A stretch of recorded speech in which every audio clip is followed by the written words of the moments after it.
Elle se promène à travers l'espace du bateau lavoir parce qu'il y a le problème de l'expulsion. Et Diarra, oh là, aujourd'hui... Elle m'appelle Diarra. Non, pas Diarra, Diallo, Sandra. Aujourd'hui, comme d'habitude, elle vient souvent visiter le bateau lavoir, quoi. Voilà. Tu sais ce que ça veut dire, Diarra? Non. Ça veut dire le lion. Ah. La lionne, alors. La lionne. C'est une lionne. Là, ce serait plutôt la panthère. Mais j'aime beaucoup les lions. Tous les félins, d'une manière générale. Et toi? C'est peut-être le chat. Ah oui. Ou le dragon. Donc c'est un... Ah bah oui. Dragon. C'est beau le dragon aussi. Ouais. Et les chats, c'est des félins. Donc, tu vois, Diarra, oh là là, décidément, je suis fatigué. Chant comme le chant. Ouais, je sais, mais je me suis couché à 2h du matin. Chandra, alors tu vois, souvent je viens voir le travail de Yuzao parce que son travail sur la peinture, sur l'espace, sur la couleur, mais aussi on retrouve la nature. On plonge dans la nature, c'est des instants un peu sereins comme ça, même si c'est agité derrière, tu vois, par rapport au mouvement de sa peinture. On trouve un calme et on trouve le jardin, par exemple. J'ai l'impression ici, tu vois, que je suis dans un grand jardin de la ville, tu vois, où on aurait toutes les odeurs. On a envie de se promener, de s'arrêter un instant et de se dire que peut-être que le monde est beau, parce que la nature est belle, tu vois. Et donc, dans le travail de Yuzao, c'est extraordinaire, tu vois, quand on voit ce tableau, on a envie de se promener à l'intérieur, où la lumière passe quand même. Ouais, moi, ce que j'aime dans ces tableaux, c'est qu'il y a... au départ, quand on regarde, on peut avoir l'impression que c'est complètement abstrait. Et puis après, quand on commence à vraiment regarder, on voit une profondeur qui apparaît et plein de détails. Et on peut recréer tout un monde. Il y a plein de mondes en fait qui apparaissent à l'intérieur de ces tableaux. C'est ça qui me frappe. Alors du coup, j'ai eu envie, en regardant ce tableau qui représente pour moi les profondeurs marines, où je vois petit à petit des créatures marines qui se dessinent. Là, j'ai l'impression qu'il y a une baleine, par exemple. J'ai eu envie de lire un passage donc, de mon livre Diane et les images, où on va voir comment l'un des personnages, Maman Azizé, se relie avec l'océan, parce que c'est une guérisseuse de l'océan qui guérit avec l'eau marine. Elle fait la divination et puis elle aime bien ramasser chaque jour des éléments que l'océan est venu lui apporter, et avec ces trésors qu'elle ramasse, elle guérit les gens. Donc voilà un petit passage. Ma grand-mère, donc il s'agit de Maman Azizé, ma grand-mère reposa la pirogue, descendit les escaliers qui la menaient directement du ponton à la grève et s'avança jusqu'aux cuisses dans une marée créée par le reflux. Des anémones opiacées et des algues vert cendré ondoyaient dans les fonds rocailleux tachetés de rouille. Pressentant la remontée qui leur apporterait fraîcheur et nourriture, les crabes, les crevettes et le menu fretin affluaient. C'était l'heure idéale pour la petite pêche. Les enfants ne tarderaient pas à accourir armés de leurs filets. Elle marchait en posant un pied sûr au milieu des oursins, d'un noir presque bleu et des coraux coupants comme des couteaux. Ses pagnes blancs flottaient en corolle autour d'elle. Le bain lui fit du bien. Elle tendit l'oreille attentive au message du chant marin. Tout proche, le clapotis des vaguelettes, ce murmure amoureux dont elle savait intimement la langue. Au loin, le grondement menaçant de la marée montante qui donnait le trac en même temps qu'une certaine excitation, la certitude qu'un événement grandiose se préparait. Mais quoi? On ne le savait pas encore. Tel était son monde, le monde qu'il fallait laisser. Tout cela parce qu'une jeune fille avait su prier au-delà des mers avec une puissance insoupçonnable.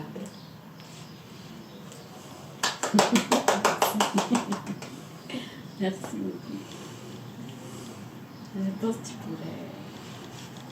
Je pense que tu peux faire. Voilà. Et ça, c'est le monde d'Azizé. Là. Ah oui, la mer. Le monde qu'a représenté Yuzao, là, pour moi, c'est vraiment le monde d'Azizé. Parce que c'est le monde de l'océan. C'est un royaume à part entière.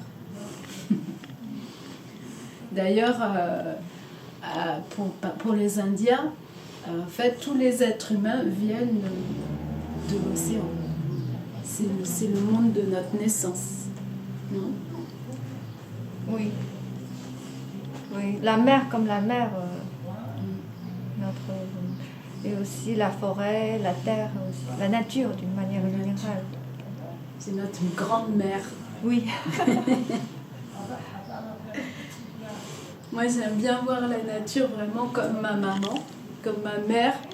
Et j'ai ma mère biologique, mais j'ai une mère, qui est comme éternelle, sur laquelle je peux toujours compter, qui sera toujours là.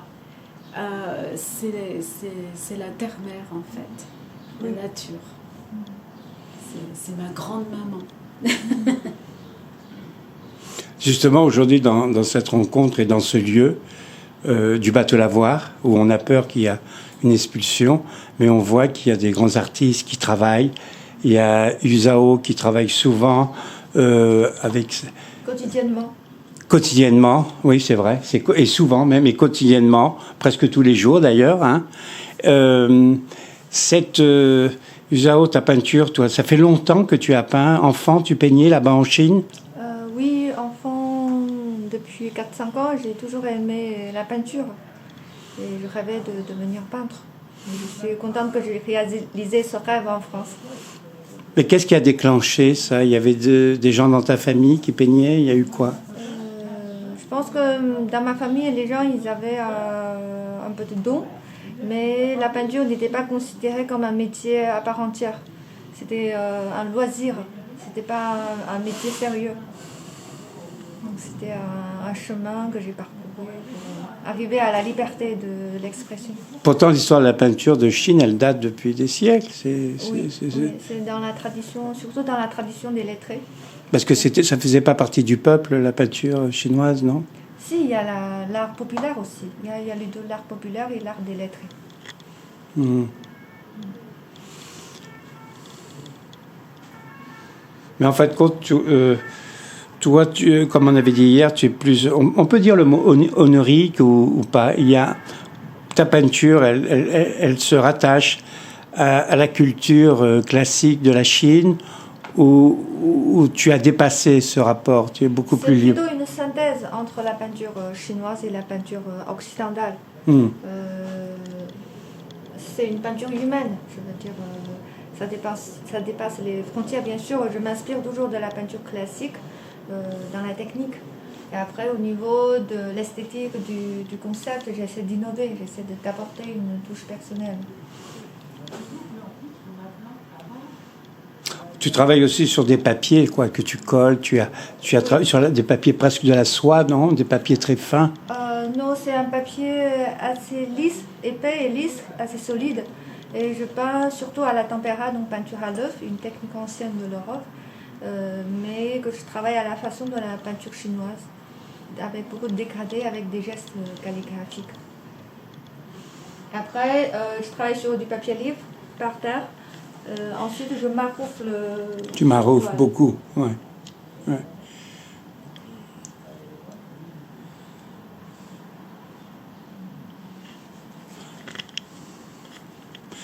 L'absence des personnages, toi, tu peins pas tellement la figure. Oui, parce que c'est dans un monde invisible où il n'y a personne. On est dans le calme absolu. D'accord, donc c'est-à-dire c'est un monde, vraiment un monde intérieur, oui, où les mouvements restituent la question du monde aussi. Oui. Peut-être. C'est ce qu'on appelle le paysage intérieur, qui reflète nos émotions, nos imaginaires, qui est au-delà de la réalité.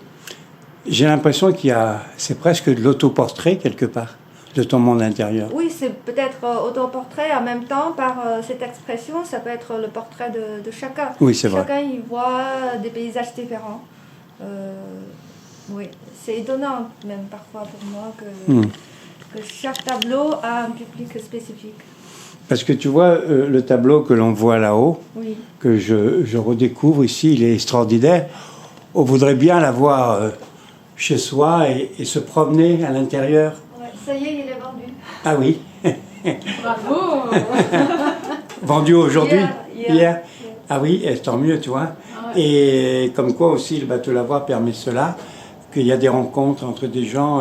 Parce que ce tableau, il est formidable. On a envie de rentrer dedans et de dire peut-être qu'on va rencontrer quelque chose ou quelqu'un. Il y a un mystère. Pour moi, je l'appelle île idyllique.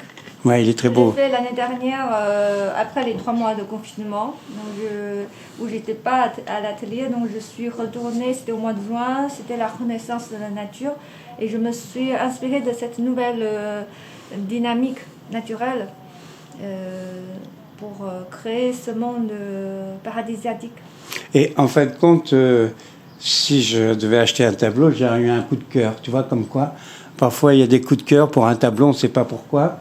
Et celui-là, c'est vraiment un tableau qu'on a envie d'avoir chez soi, quoi. Parce qu'il est ouvert sur le monde. Oui. Et il y a une grande promenade, on peut se promener à l'intérieur.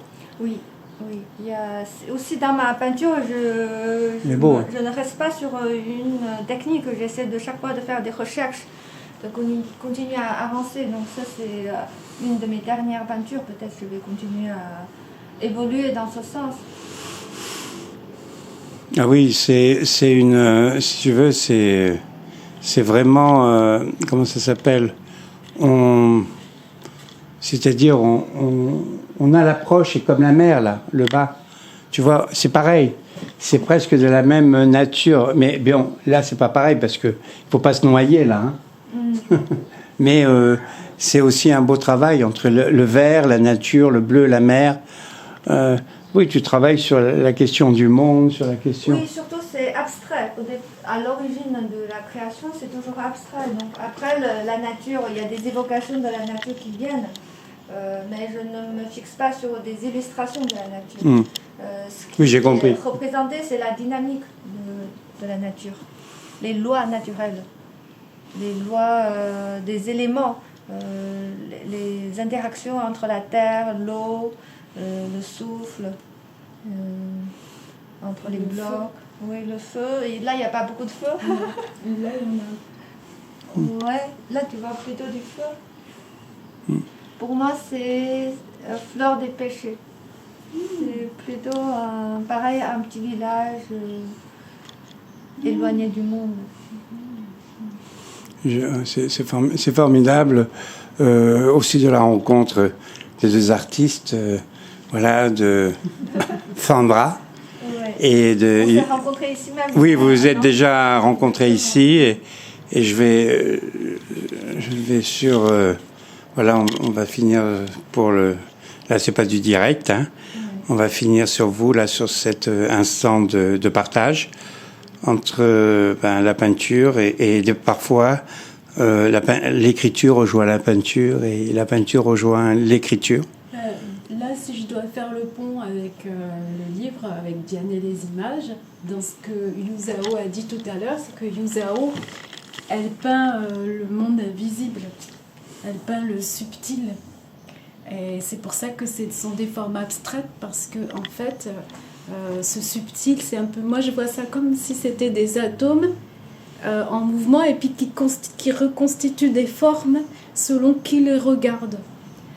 Et donc, dans Diane et les images, c'est aussi le livre des métamorphoses, mais c'est aussi le livre d'une initiation à quelqu'un qui va apprendre à percevoir l'invisible.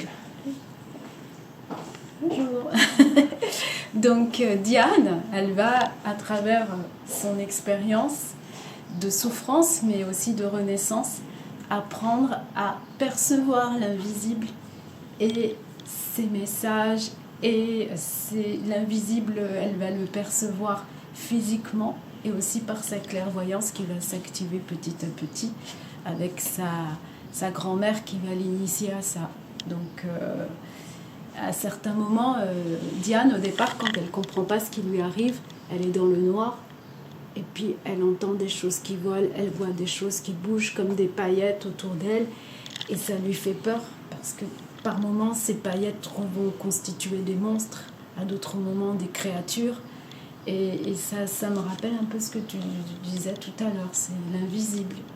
Parce que là, moi, je vois comme des atomes aussi qui peuvent s'agréger, tout d'un coup constituer une forme qui disparaît, hop, et qui laisse place à une autre. Et voilà, et c'est là que je vois qu'il y a des ponts qui peuvent se faire entre l'écriture et la peinture. Est-ce que c'est quelque sorte d'une autobiographie? Alors, c'est pas une autobiographie de A à Z, mais il y a forcément dedans des expériences personnelles. Pas tout, mais en même temps, moi, j'ai toujours l'habitude de dire qu'en tant qu'écrivaine, je suis tous les personnages et que tous ces personnages sont les différentes facettes de ma personnalité, parce qu'on est multiples, donc on est fait de plein de facettes différentes. Ben, tous les personnages, c'est certaines de mes facettes. Dans mes facettes, il y en a qui sont très sages et qui ont beaucoup de connaissances. C'est le cas de Maman Azizé. Et puis, il y en a qui sont des enfants malades. C'est le cas de Hélène, c'est le cas de Diane. Mais en même temps, Diane, elle va faire tout un parcours de guérison qui va la mener à devenir qui elle est vraiment et un être de grande dimension. Donc, voilà ce que je peux dire.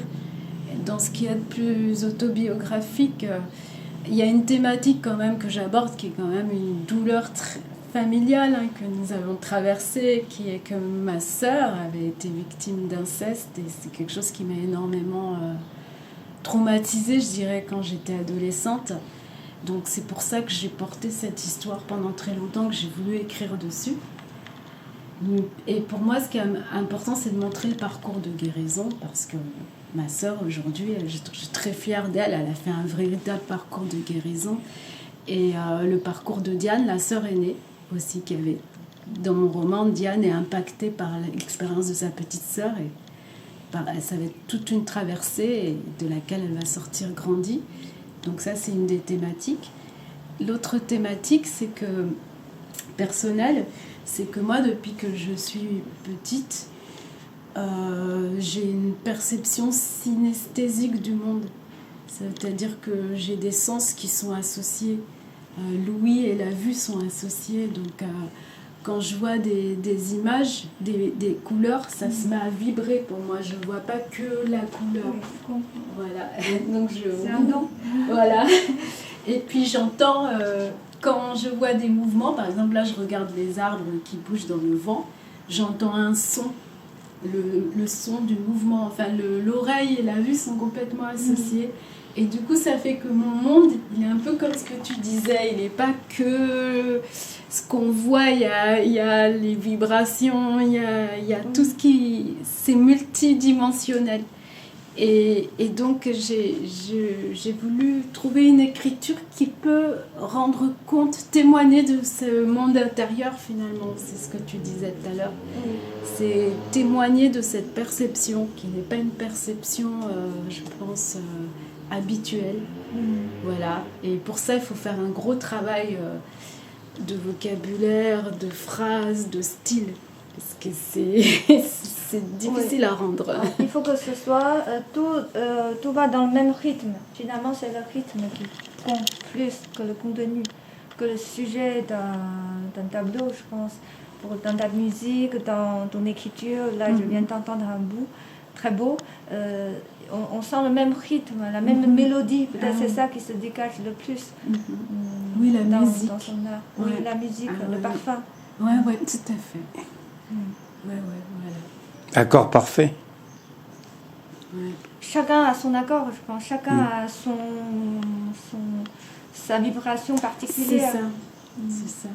Et aussi dans les théories de l'art en Chine classique, les images, ce sont des passages.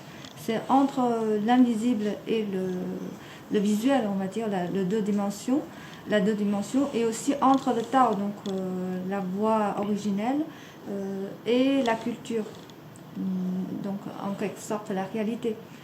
C'est un passage c'est pas un état fixe, c'est un mouvement. C'est aussi une dynamique. Et je trouve que c'est intéressant. C'est pour ça que la peinture a une place si particulière dans notre civilisation. La peinture, ça donne des images dynamiques à travers lesquelles on va accéder à l'invisible, comme par une écriture, ça nous donne un imaginaire, ou par une chanson, une mélodie. Oui, tout à fait. Oui, absolument. Par les mains, les signes des mains. Oui, tout à fait. Et aussi pour encore en complément de la question sur le côté autobiographique, c'est que dans Diane et les images, il est aussi question d'une grand-mère qui va être amenée à initier Diane, cette jeune occidentale. Et cette grand-mère, elle vient d'Afrique et c'est une prêtresse, une guérisseuse des océans.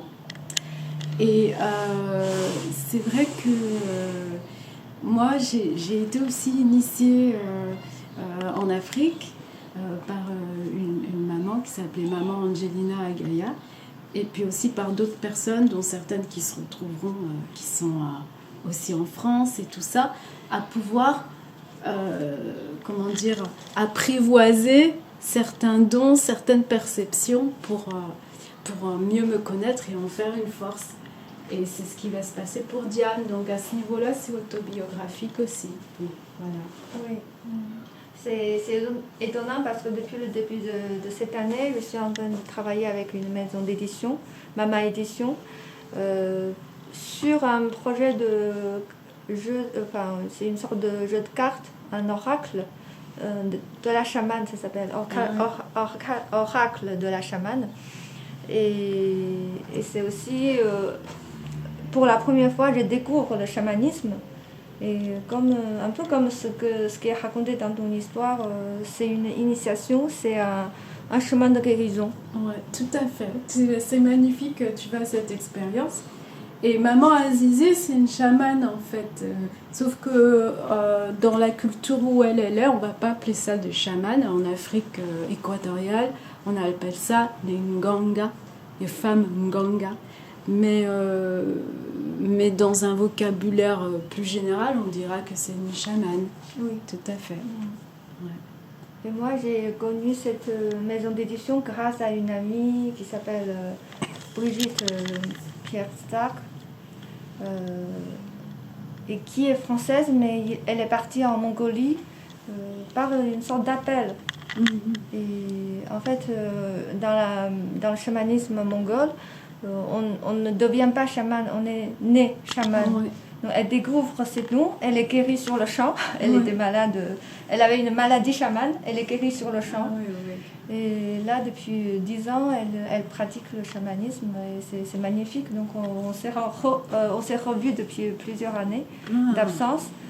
Et je découvre ce projet, je découvre le chamanisme, et ça revient tout à fait à ce que tu as raconté. Ouais, c'est vraiment marrant, c'est intéressant. Je pense que peut-être dans les cultures non occidentales, il y a encore ce lien plus fort avec la nature. Tout à fait. Direct, un lien direct.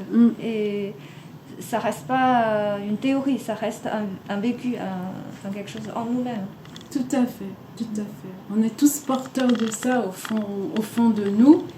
Et après, selon la culture, quand on est vraiment dans une culture très matérialiste, c'est comme si on avait oublié notre vraie nature. Donc on se coupe de la nature, mais au final, on se rend compte que pour être vraiment un être humain à part entière, on a besoin de s'inscrire dans la nature, dans l'univers dont on fait partie et d'être reliés. On est reliés les uns avec les autres, et aussi avec les arbres, avec le ciel, avec les 4 éléments dont tu parlais tout à l'heure, les animaux, parce que c'est ce qui nous constitue dans notre essence même.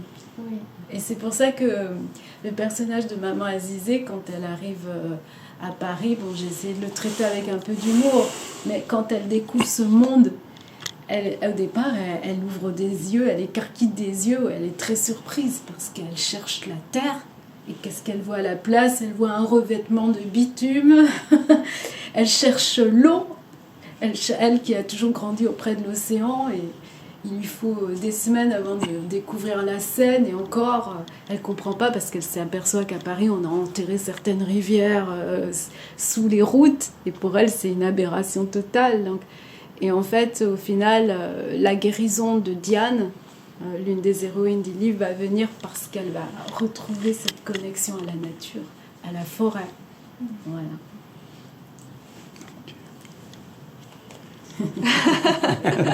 Ah là là, voilà, là vraiment, quel beau sourire. J'ai porté le masque parce que je ne suis pas encore vaccinée. Ouais, c'est ça, il faut. En tout cas, c'était encore une belle rencontre dans l'échange de Sandra et Yu. Oui, il y a des affinités. Oui, c'est étonnant, je suis étonné d'un seul coup. On le sent dès le départ. Moi, je pense que je l'ai senti la dernière fois quand on s'est vu. Tout à fait. Même si on ne se connaît pas bien, on n'est pas proche, on le sent et on se parle facilement. D'âme à âme et de cœur à cœur. Je trouve que la rencontre, là, dans la sensibilité qui dépasse presque pas le visible, mais en tout cas, quand je dis le visible, parce qu'on a un quotidien qui est parfois très réglementé, c'est le quotidien, quoi. Et parfois, l'homme, c'est plus que le quotidien, mais on lui attribue pas ça. On l'enferme dans quelque chose d'assez forme de social, parfois, qui ne permet pas de franchir d'autres perceptions, parce que c'est pas un monde, c'est des mondes. Oui, c'est ça. Souvent, avant, je disais aux visiteurs que dans mes peintures, ce sont des paysages qui existeraient quelque part dans l'univers. Et depuis que j'ai fait connaissance du chamanisme et avec cette maison d'édition spécialisée dans ce domaine, l'éditeur il est venu me voir et il m'a dit que ces paysages lui rappellent vraiment de ses voyages dans l'invisible quand il fait ses méditations. Ouais. Et maintenant, c'est confirmé, tous ces paysages existent. Tout à fait. Ils existent. Oui. Ils existent dès lors que... Alors ça, j'aime bien. Alors du coup, ça me fait rebondir encore sur quelque chose. Et ben déjà, ils existent dès lors que tu les as peints, puisque tu les as créés. Mais moi aussi, ce qui m'a toujours fascinée quand j'ai écrit mes livres ou mes écrits, c'est qu'après, il y a une traduction dans le monde visible, on va dire, et physique. Oui. Et ça va faire l'objet d'ailleurs, c'est ce que j'ai dit, du 3e livre, parce que Diane et les images, c'est le premier d'une trilogie. Donc là, je suis en train de finir la 2e, et le 3e livre va s'appeler L'écriture sorcière, où c'est une héroïne voilà, qui, quand elle écrit, ça se passe dans la vie réelle, et du coup, elle ne sait plus si c'est elle qui a provoqué ou si c'est qu'elle a eu des prémonitions. Et je trouve ça très intéressant, cet aller-retour magique entre les œuvres d'art et la traduction dans le monde. Le monde, j'ai pas envie de dire c'est déjà une réalité, mais en tout cas dans le monde terrestre, le monde visible, on va dire. Et le 2e livre, comment ça s'appelle ? Le 2e livre va sans doute s'appeler Les aventures édifiantes de Radha la ravissante, ou quelque chose comme ça. D'accord. Et ça va être la suite dans le sens où ça va être une nouvelle héroïne encore. C'est vrai que moi je me consacre à des grandes figures féminines dans mes livres. Et Radha, à un moment donné, va rencontrer Diane. On va voir ce que Diane est devenue, ce qu'elle a pu réaliser par rapport à ce qu'elle promettait de faire à la fin de ce livre. Et ça va être encore une très très grande aventure avec beaucoup de voyages initiatiques. Voilà. En fait, c'est ce qu'il nous faut, surtout, je pense, on a été éduqués à voir la réalité comme une évidence, comme notre destin, mais en fait, on oublie d'où venons-nous, on oublie notre origine, au-delà de l'enseignement universitaire. Exactement. Donc, je pense que tous les enfants, ils doivent apprendre à savoir vivre en premier lieu. C'est ça. Je suis tout à fait d'accord.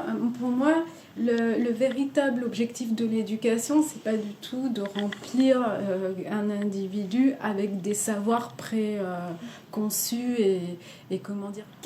Pourquoi il est venu sur Terre ? Qu'est-ce qu'il est venu amener dans ce monde ? C'est comme une plante. Tu commences à regarder dans cette graine, il y a tout un monde. mais quel est ce monde-là et qu'est-ce qu'il est venu nous apporter à nous? Et à partir de là, c'est d'aider à grandir cette plante avec sa singularité, tout ce qu'elle a apporté. C'est pas du tout ce qu'on fait aujourd'hui. Et c'est très beau ce que tu dis. Très beau et c'est très vrai. Merci beaucoup. Voilà, donc c'est ce moment d'échange, voilà, qui était intéressant entre, bien sûr, avant de parler de littérature ou de peinture, avec deux artistes, quoi. Après les supports, mais c'est aussi toute cette mémoire qui se transmet à travers les corps, à travers la pensée, à travers une histoire de pays aussi, et de transmission dans un autre monde aussi, puisque la Chine, la France, Sandra aussi, elle est née à Paris, mais elle a des mémoires, elle porte en elle plusieurs mémoires, donc c'est toutes ces histoires qui se rencontrent et qui donnent du sens, qui apportent le sens à la vie, et c'est comme ça la vie, elle peut se faire, et c'est pour ça que je dis, ce lieu qui est le bateau Lavoir, c'est un vrai lieu de création et de possibilités. Et là, vraiment, si la disparition de la diversité de ce lieu devait arriver, ça serait dramatique, je pense, parce que la chance de ce lieu, c'est qu'il y a une diversité de gens ça s'est mis en place. Et il y a les passages, et ça, on trouve pas ça beaucoup. En plus, maintenant, de plus en plus, les artistes se connaissent bien. Il y a Yao Metsoko, Denis Herel, Fauzi, et d'autres artistes encore, Marc Guillemin et d'autres encore, fait que l'accord de ces différences se fait, et la question du vivre ensemble, elle est là, en fin de compte, tout simplement. Exactement. Voilà. Merci Armand. Merci Armand.